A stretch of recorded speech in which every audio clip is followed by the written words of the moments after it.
just a continuation sa itong first topic ay katong last topic day na to, I mean itong forces, itong earthquake, no?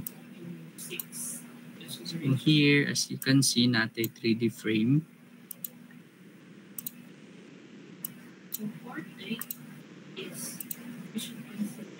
So for this 3D frame, zoom naman. So dari iyang sukod is 12 meters by 18 meters.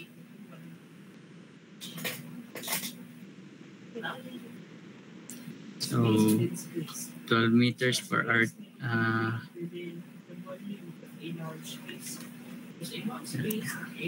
so natay call outs ani, no? So for the transverse frames, no? So natay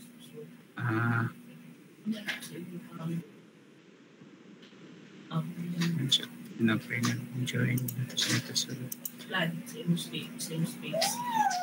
So number 3 is interlocking spaces. The field of 12 meters by 18 meters. So natay call outs.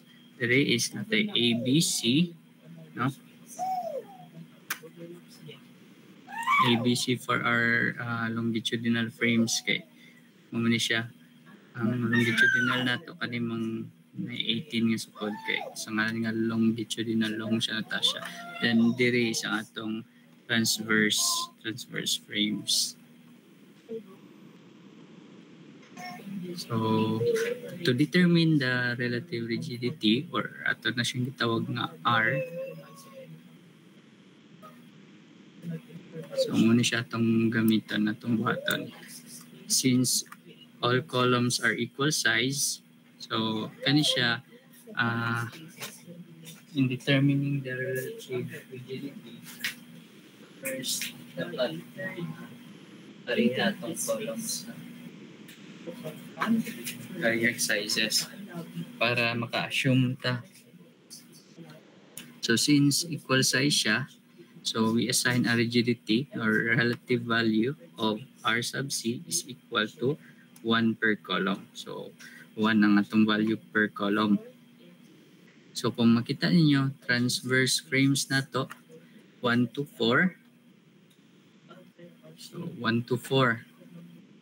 So di ba kani 1, 2, 3, and 4. So muna siya itong transverse frames, no? Ana man siya. Ano itong transverse frames? So muna si 1, another na po si 2, ana.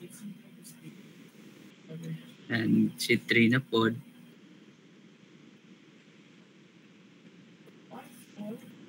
Siya. And last is si 4 na to. So muna siya itong transverse frames.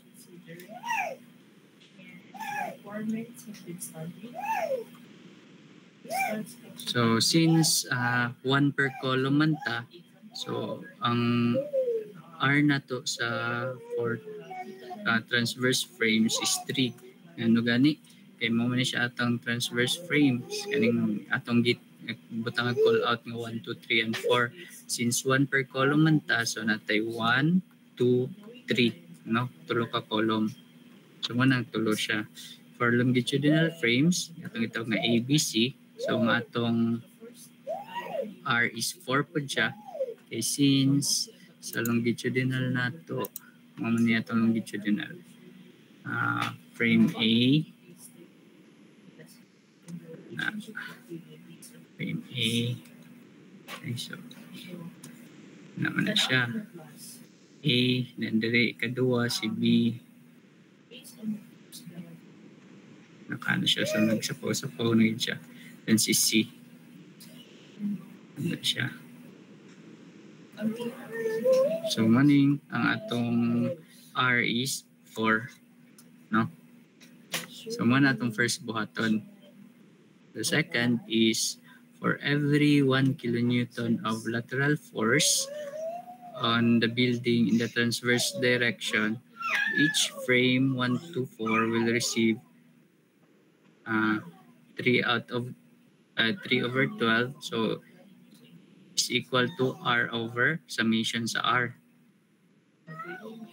Okay, since ang atong ah, total column man yapon man nimo, so 12 man siya kabuok, no?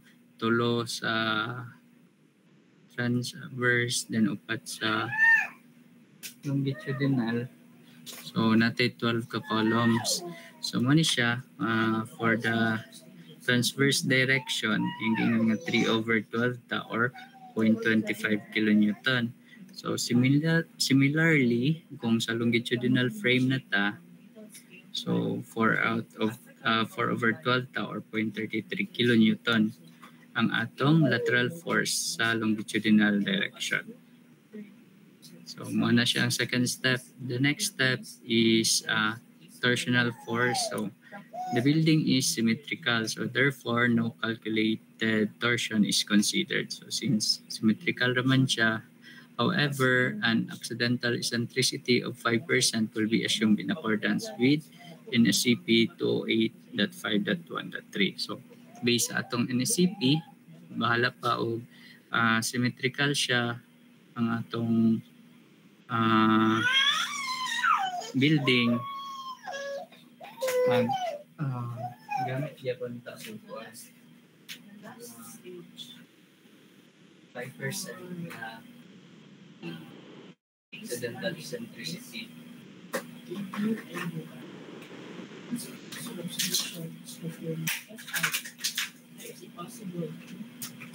It's possible to review the solution in the areas that require control. So muna siyang dari ang pagkuha nato for unit moment, so kani m sub t, so ato siyang gitawag nga unit moment, so is equal to kani 18 is ang iya lang ni siyang sukod, no? Kani 18 ug 12, so ana siya.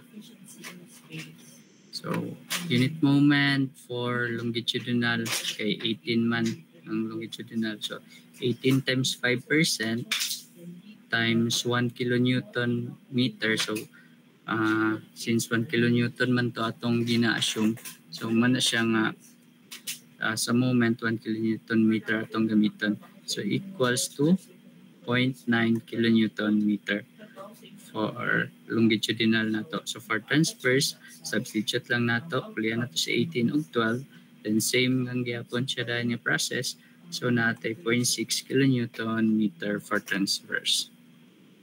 So after that, table na dayon ta. So for our table,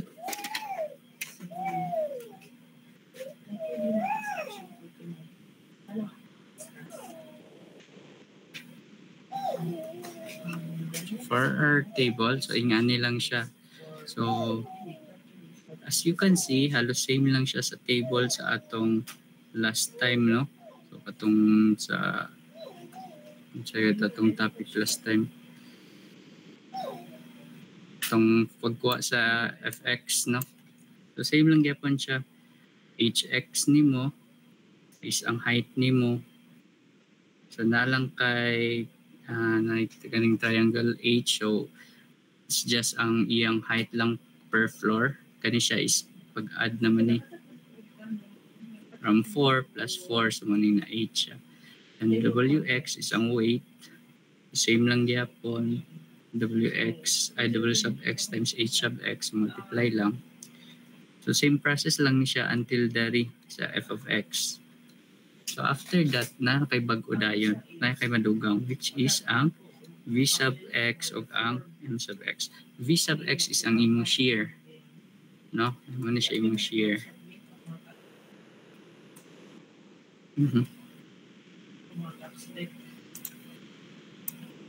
Shear, then ang isa is imong moment. So saan man nato pagkuha si shear? So kani siya is based lang siya sa atong sa atong frame nga 2-story ha. So mga 2-story lang atong gamitan. So ingani. So pagkuha sa v sub x, dali ra mong kaayo. Okay, at first ang top floor gid ana or ang roof deck nimo is kung pila ang value sa f sub x, same lang din na siya value dayon sa v sub x. After that, ang next dayon niya is you just add ang kaning ubos lang niya. Idugang lang na nimo mo na dayon na iyang shear sa next floor paadulong sa ubos. So ingana lang ang pagko sa shear, so dali lang kay nang sa shear. Ang sa moment, so ang atong drawing on ang balikon lugar. So for example, two story man ni siya, nakay f first dere, di ba? So sa second floor nimo is nakay 140, dere is nakay 93 kilonewton. So ang distance ani, ang height ani is 4 meters, and there is 4 meters yapon.